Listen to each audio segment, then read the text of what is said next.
take off your shoes.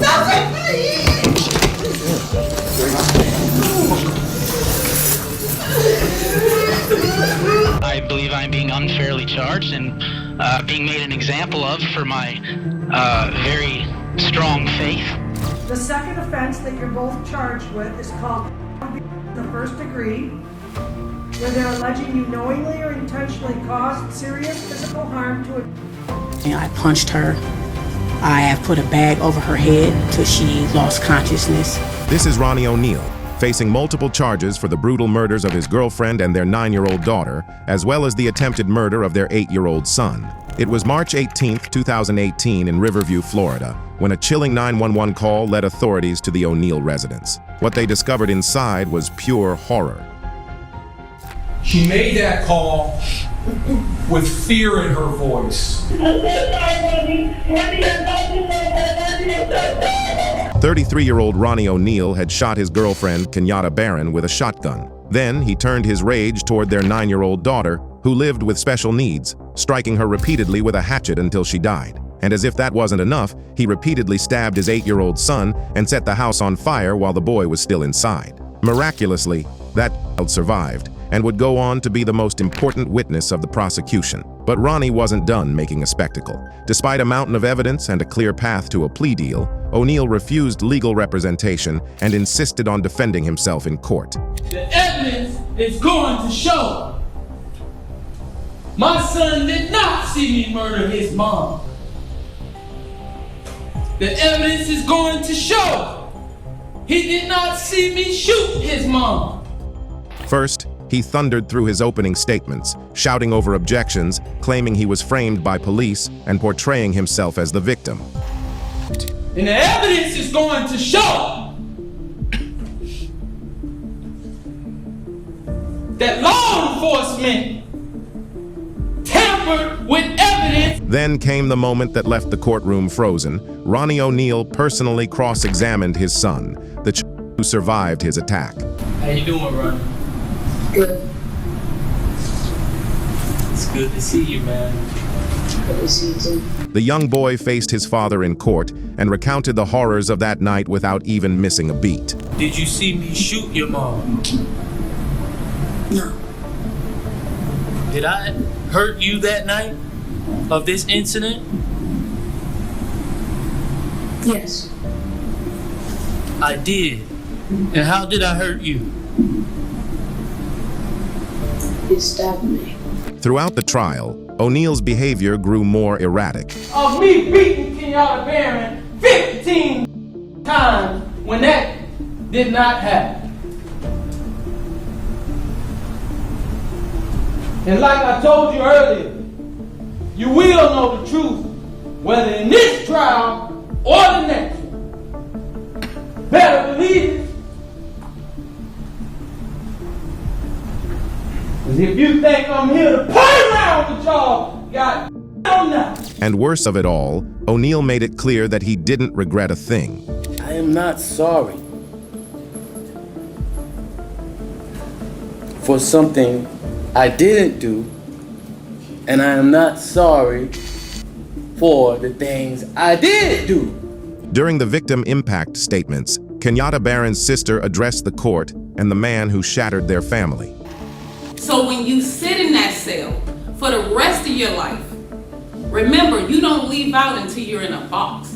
So when you sit in that cell every day, 24 hours a day, that scream, I want you to hear it. When she comes to you in your dreams, I want you to receive it. You know why? Because that was a child of God. And then, the verdict. Legal system, and I would never tell you it's perfect, it's not. But I'm gonna look you in the eye and tell you, this is the worst case ever in my life. And I have seen some horrors, but this is it. And I'm gonna mete out the punishment that I think this case deserves. The jury didn't need long to deliberate. Ronnie O'Neal was found guilty on all counts. On July 23, 2021, the judge handed down a sentence that reflected the magnitude of his crimes. As count one, Mr. O'Neal, I will adjudicate you guilty, sentence you to life in prison with a minimum mandatory of life in prison without the possibility of parole. 3 consecutive life sentences without parole, plus an additional 90 years. Ronnie O'Neal might have turned his own murder trial into a circus, but how does that compare to a woman who had murdered a 3-year-old child and still smiled in court? Our revised code section 2919.22B2. This is Bianca Ellis, and she is facing multiple charges including murder and assault for the brutal, unprovoked murder of a 3-year-old boy. It all began on the morning of June 3, 2024, in North Olmsted. Surveillance footage shows Ellis casually walking into a thrift store, nothing unusual, until she steals a kitchen knife. With the weapon now concealed, Ellis then steps next door into a Giant Eagle grocery store. Inside, she sees 3-year-old Julian Wood sitting in a shopping cart, and his mother, Margot, pushing him through the aisles. Ellis doesn't hesitate. She turns right around and follows them, knife in hand, trailing slowly behind as they make their way toward the exit. Then, outside in the parking lot, Bianca Ellis attacked. The attack happened Monday in the parking lot of a grocery store, the Giant Eagle there, that happened in the city of North Olmsted. That's about 25 minutes from Cleveland. The boy and his mother were stabbed and taken to the hospital, but the boy died from his injuries. Police found a 32-year-old woman at that scene holding a kitchen knife. Witnesses dialed 911 in panic. 911, what is your emergency? There is a child. He's bleeding all over the place. We're at North Olmsted Giant Eagle. I don't know what happened to him. Both mother and son were rushed to the hospital. Margot Wood, though critically injured, survived but little. Julian didn't make it. The toddler succumbed to his injuries, and the city of North Olmsted was left in shock. Again, the medical examiner confirming 3-year-old Julian Wood has died of his injuries at a local hospital. We're still working to learn how his mother is doing. Police launched a manhunt, but they didn't have to look very far. Just minutes later, Ellis was found lying face down in the street, the same knife still clutched in her hand. She was arrested on the spot and hit with 10 felony charges, including aggravated murder, attempted murder, and felonious assault. In a virtual pre-trial hearing, Bianca Ellis appeared cold, detached, and defiant. Russo? That's right. Russo with an R? Have you received and read your indictment? Yes or no? If you haven't received it, I'm going to send it over there. So you need to tell me that.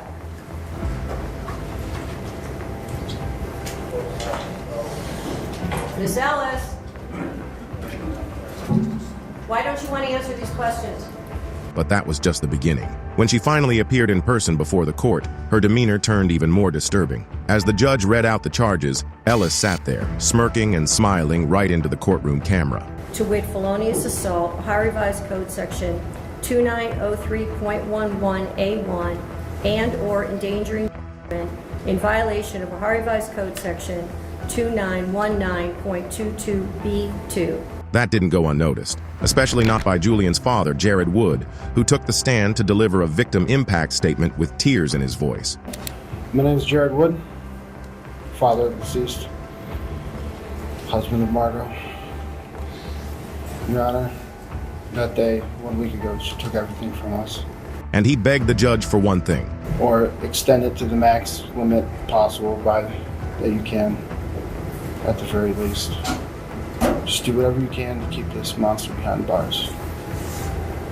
The court then ordered a psychiatric evaluation to determine whether Ellis was competent to stand trial. And in June 2025, Bianca Ellis was found competent, and her trial for capital murder is now underway. If convicted, she could face the ultimate punishment, death. Bianca Ellis grinned as the charges were read, but how does that compare to a man who stood before cameras pretending to mourn after killing his pregnant wife and daughters? If she wasn't here, where did she go?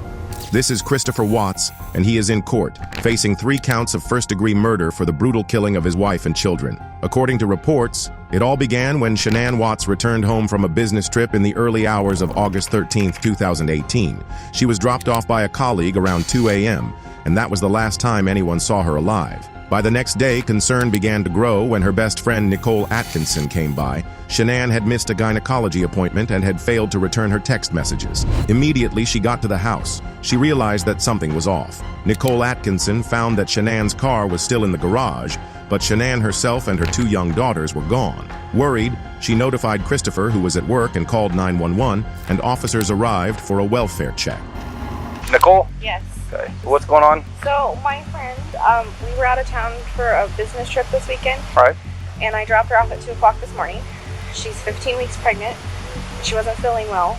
And she had a doctor's appointment this morning at 9, and I told her to let me know if she needed me to take her. She's got 2 little girls. I've called, I've texted.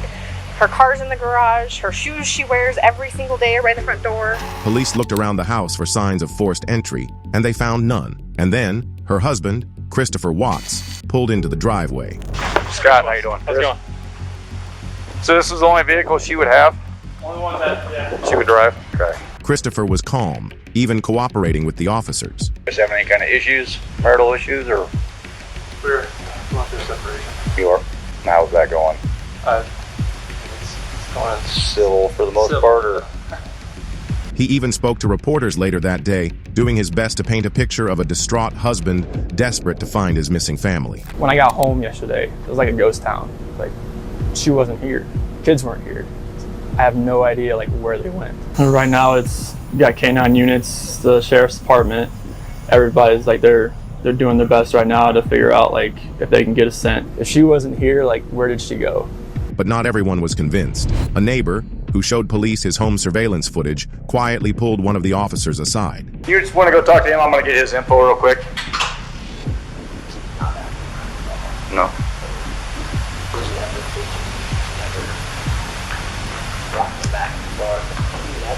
Stuff in and out of the garage. Right. To be completely honest with you, my wife and I were kind of wondering when she was on vacation if something happened, because I've heard them full out screaming at each other at the top of their lungs, and he gets crazy. Does he? And that's pretty recently. Yeah. He doesn't look worried. He looks like he's trying to cover his tracks.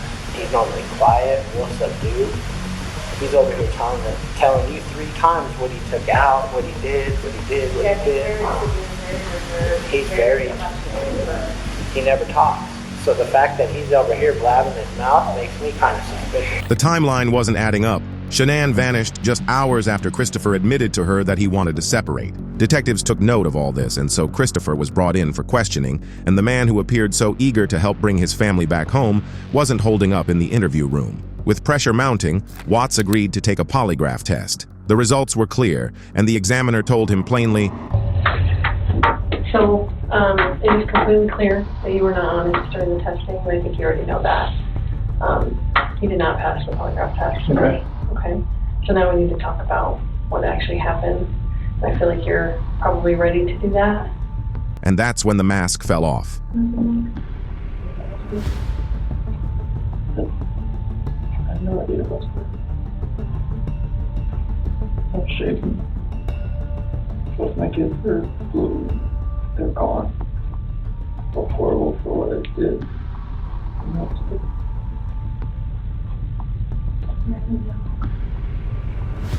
It's the hard part. Anything left to details for that. Nothing is medical. And that first location I went to that day. I don't know what to do. But even in his confession, he tried to rewrite the truth, claiming he had killed Shanann in a fit of rage after she killed the Police later discovered that Watts had driven the bodies to an oil field where he worked, burying Shanann in a shallow grave and dumping his daughters into separate oil tanks. He was arrested and charged with 5 counts of first-degree murder, unlawful termination of a pregnancy, and tampering with a human body. How could a seemingly normal husband and father annihilate his entire family? For what? These are the questions that only one individual in this courtroom or on this planet knows the answers to. Let me say that again. The man seated to my right smothered his daughters. Why? Imagine the horror in Bella's mind as her father took her last breaths away. In court, Watts took a plea deal, admitting guilt to avoid the death penalty. But if he thought skipping execution would spare him the consequences, he was wrong, because the families of Shanann, Bella, Celeste, and even her unborn son stood on the stand during the victim impact statement and tore into him. They were taken by a heartless one. This is the heartless one, the evil monster, who dare you take the lives of my daughters Shannon, Bella, Celeste, and Nico. I trusted you to take care of them, not kill them. And they also trusted you. the heartless monster, and then you take them out like trash. You disgust me. Shanann's brother couldn't bring himself to speak. His statement was read aloud by the prosecution. What gave you the right to put your hands on a woman, let alone my best friend, my beloved sister, your daughters, and your son? Why weren't they enough for you? In the blink of an eye, you took away my whole world, the people that mattered to me the most. Everything in my life I loved. They trusted you. They loved you. They looked up to you because you promised to keep them safe. Instead, you turned on your family. Her mother fought back tears as she faced her daughter's killer. Your daughter Bella Marie sang a song proudly. And I don't know if you got to see it, but it was Daddy, You're My Hero. I have no idea who gave you the right to take their lives.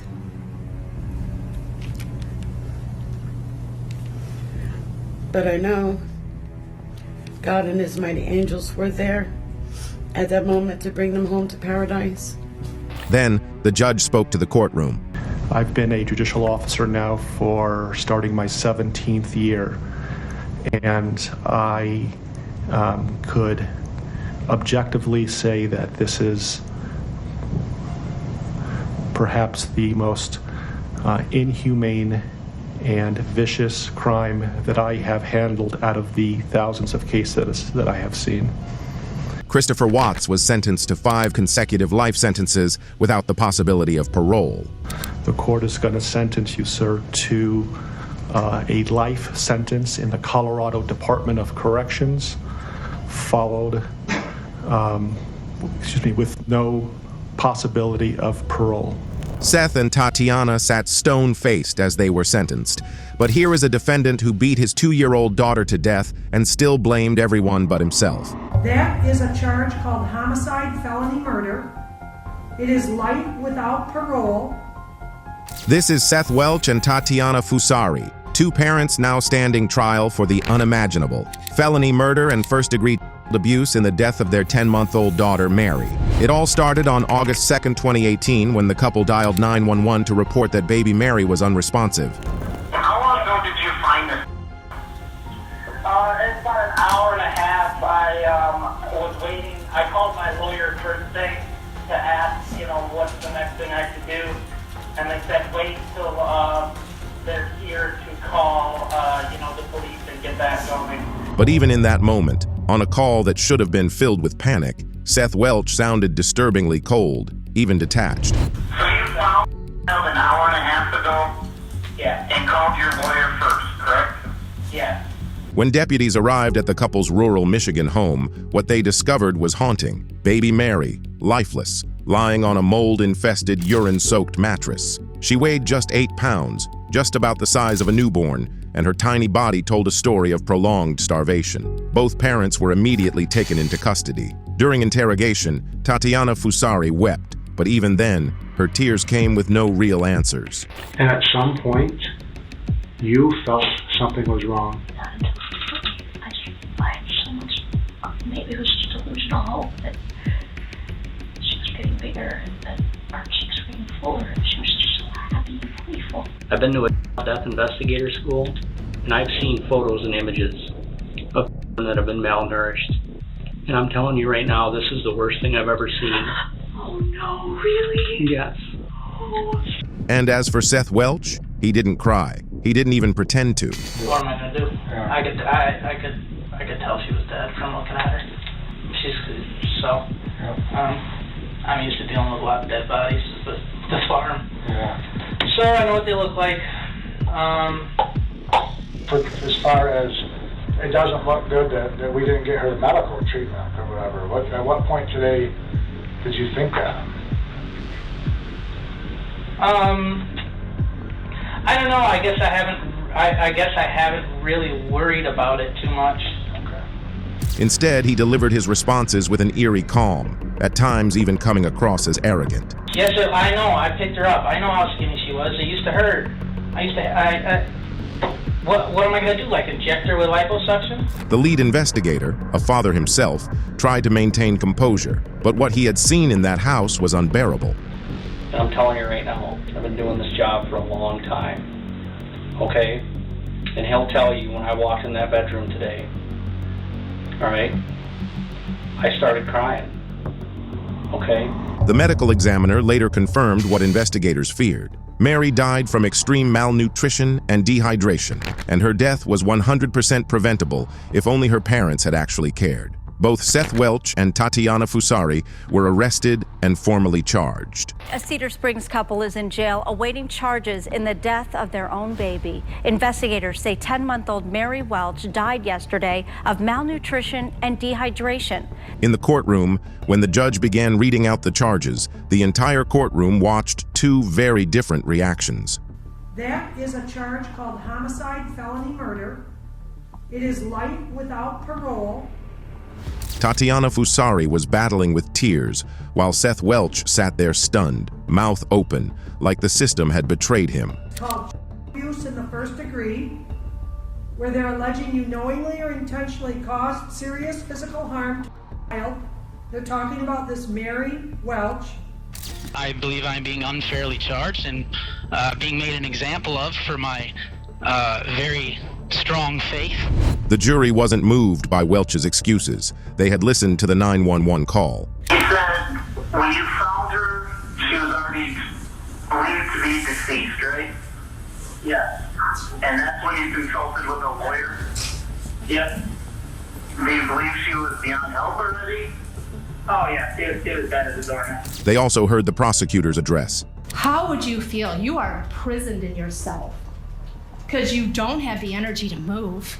She didn't have the energy to even put up her arms, and she didn't have the energy to cry. They watched a video he had once posted online where he ranted about not believing in the medical system. It didn't seem smart to me that you would be saving people who weren't the fittest. If evolution believes in survival of the fittest, well then why are we vaccinating everybody? Shouldn't we just let the weak die off and let the strong survive? The defense tried to paint Welch as an overwhelmed father who was out of his depth. And Seth is at home with 3 trying to do farm work, trying to take care of the house, trying to be a father, and he just can't do it. But the prosecution dismantled that narrative with ease. You saw the pictures of the house. He's not working on the house. He's not cleaning. He's not working in the fields because they're all overgrown. What is he doing that he is so overwhelmed? The jury returned a clear and powerful verdict, guilty on all counts. On the count of felony murder, count 1, guilty of felony murder as charged. Seth Welch and Tatiana Fusari were both sentenced to life in prison without the possibility of parole. Seth and Tatiana sat in court expressionless as they were sentenced for letting their child starve to death. But how does that compare to a man who killed his daughter with his bare hands and tried to blame it on someone else? I ain't gonna let you sit here and say no crazy about me, man. This is Ellis Ortiz-Nieves, and he is in court facing charges of felony murder for the brutal death of a 4-year-old boy, Giovanni Mehos, his girlfriend's child. On June 13, 2017, in Grand Rapids, Michigan, Ortiz was left to take care of 7 children inside a mobile home he shared with his girlfriend while she was at work. But by the end of that night, one of those children had stopped breathing. And when paramedics arrived, it became immediately clear this was not an accident. Little Giovanni's body was covered in cigarette burns, bruises, belt-shaped lash marks, and blunt force injuries. The child was resuscitated for a while, but would later die at the hospital. Authorities didn't hesitate. Ortiz was brought in for questioning. He had a bump in his head. Where was that bump at? I think it was like right on the left side. So left back top, kind of? Yeah, kind of like right here. Okay. Yeah. But they always fight like that. Like, rams his head against the wall, and pulls her hair. You know, them kids, they're rough. They're rough. And yet, in court, something deeply unsettling happened. Giovanni's own mother, Sonia Hernandez, took the stand not to demand justice, but to defend Ortiz, claiming Giovanni was bullied to death by his own older brother. But investigators weren't fooled. At the mobile home near Kentwood where Giovanni died, there were numerous stops by Kent County investigators and CPS over the past 4 years. The older children living in the home also testified, revealing that Ortiz beat them too on several occasions. Trial presented evidence that the boy had 7 blows to the head, cigarette burns, and broken ribs showing repeat abuse when Giovanni was found dead last June in Gaines Township. The jury didn't need much more. Ortiz was convicted of felony murder, and when it came time for sentencing, Giovanni's family filled the courtroom, hoping to look the man who killed their baby in the eye. Yesterday was the hardest day. It would have been Giovanni's 5th birthday. And instead of us celebrating, we took balloons to his grave site. And because what Nelson decided to do to my baby will never bring him back. I'll never see him grow up, fall in love, go to school. But Ortiz kept denying everything. I'm going to continue to say I would take a lie detector test to prove that I never abused any of Sonia's kids or never abused Giovanni and never intentionally meant to hurt Giovanni but to help him. The judge wasn't having it. You can claim your innocence, but I sat over this trial and I carefully listened to all the testimony, and the jury verdict was clearly correct in this matter. There is no question whatsoever that you committed this murder and that you beat this little boy to death. And as Judge Trusock continued to list out the horrific injuries Giovanni suffered, Ortiz snapped. Some of the bruises were in the shape of a belt buckle. I ain't gonna let you, man. I ain't gonna let you sit here say no crazy about me, man. No, man, because he don't even know, man. Sir, the testimony showed that you put this and other in a shower with ice cold water. And then he tried to escalate it even further.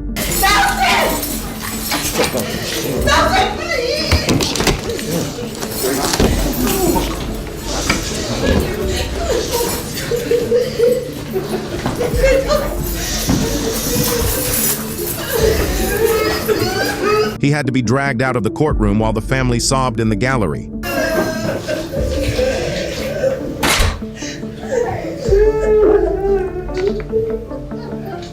But justice was still on the docket, so Ortiz was brought back in and sentenced to life in prison without the possibility of parole.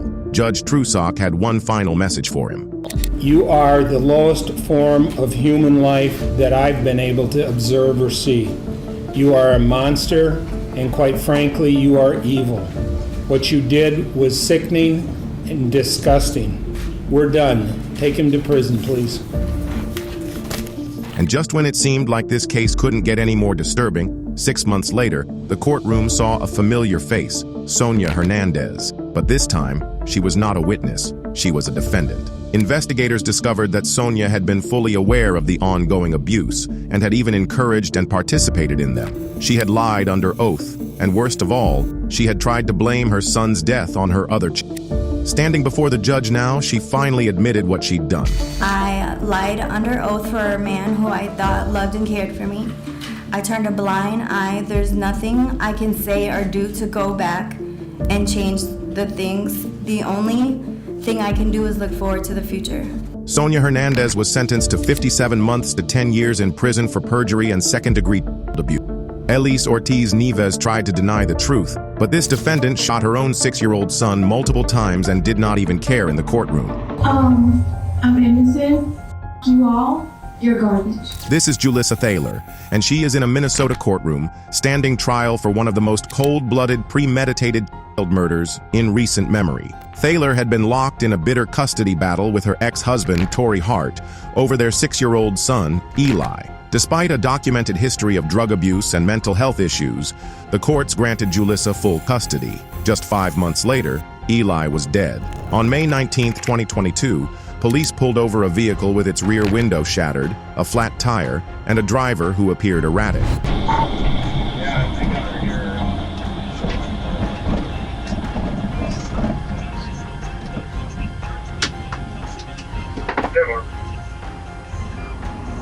But immediately, police got to the vehicle and asked Julissa Thaler to step out from the vehicle. They soon realized this was no routine stop and search. No tire there. All right.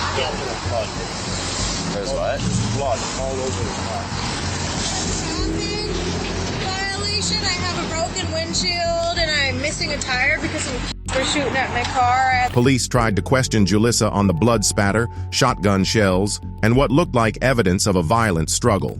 What looks like blood in there? It's not blood, it's deer meat. I had a big bag of, there's a farm around here that does deer meat and hamburgers. Shotgun shells all over this. Yeah. But when officers opened the trunk, that lie immediately collapsed. We got a body. All right, let's cover. Inside the trunk was Eli Hart's body, and the evidence only got worse from there. Investigators tracked the movement of Julissa's vehicle and discovered Eli's blood-soaked backpack and car seat, dumped in a public trash can. They also discovered a bloodied backpack, and then surveillance footage captured Julissa purchasing the shotgun, ammunition, and the revolver which had been used to kill the young boy. They even found the receipt of the purchase. And then they found the internet searches. How much blood can a 6-year-old lose? How much does life insurance pay for a dead? Among many others. They would also find footage of the moments leading up to murder, even the very moment he entered the car where he would lose his life. Police had their answer. This wasn't a crime of passion. This was a blueprint for murder. At trial, the jury heard it all, and it didn't take long for them to return a unanimous verdict: guilty. Julian, Rena, it took this jury just under 2 hours to find Julissa Thaler guilty of all counts: first-degree premeditated murder and second-degree intentional murder in the death of her son, 6-year-old Eli Hart. During the victim impact statement, a heartbroken father of the deceased and his wife took the stand. There are no more triple hugs, no more I love you, no more memories to be made, just emptiness. Even the judge couldn't help but be moved. I couldn't, if I lost my son, I couldn't summon the strength to do probably anything meaningful again, let alone come into this environment and tell the world the story of how the most important thing in the world is taken from you. I commend you for that. But even then, Julissa Thaler refused to acknowledge what she had done or show the slightest remorse. Ms. Thaler, you have a right to speak this morning if you'd like. You don't have any obligation to speak, but if you'd like to choose to speak, now is the time to do it. Yes, I would like to say something. Go ahead. I'm innocent. You all, you're garbage. Ms. Thaler, I don't know that that's appropriate here. Sorry I told you what somebody else.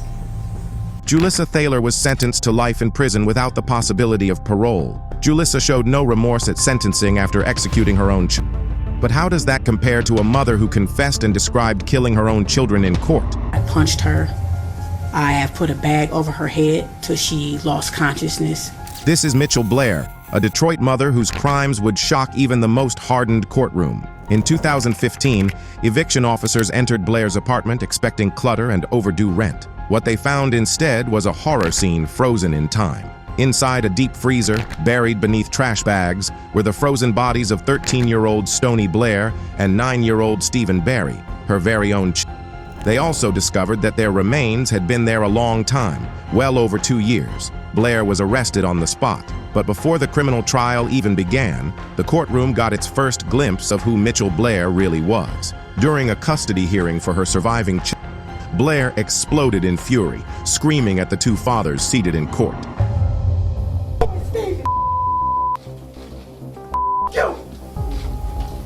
Court officials tried to intervene, but Blair wasn't finished. As deputies dragged her from the room, she made a chilling confession. Because my son knew he wasn't going to tell because he was happy that I killed them. And she wasn't bluffing. Blair later pleaded guilty to 2 counts of premeditated murder and first-degree abuse, not out of remorse, but because she didn't want a trial. Then she gave a testimony that left the courtroom speechless. She claimed she murdered Stoney and Stephen to protect her youngest son, accusing him.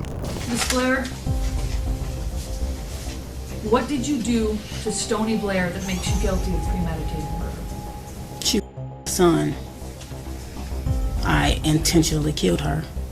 And in graphic, unflinching detail, she described the torture she inflicted. I punched her. I have put a bag over her head till she lost consciousness.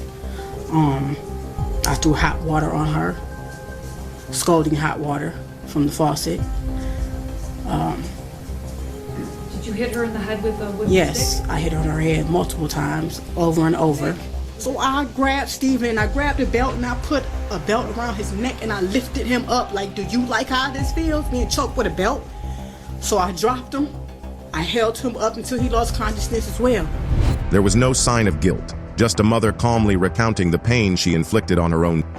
The prosecution made it clear that there was no evidence that there was any assault, as Blair had claimed. Your Honor, I want the record to be clear that there is no evidence in this case that any of the younger children, or the younger child was sexually abused. When it came time for sentencing, Judge Dana Hathaway didn't hold back. As a mother, one of your primary responsibilities was to protect your kids. And in that respect, you failed in the worst possible way. Then the judge sentenced her to life imprisonment without the possibility of parole. You're therefore sentenced to the Michigan Department of Corrections for the rest of your life without the possibility of parole, meaning, of course, that you will never get out. Mitchell Blair didn't flinch. She welcomed the sentence as if it was exactly what she wanted.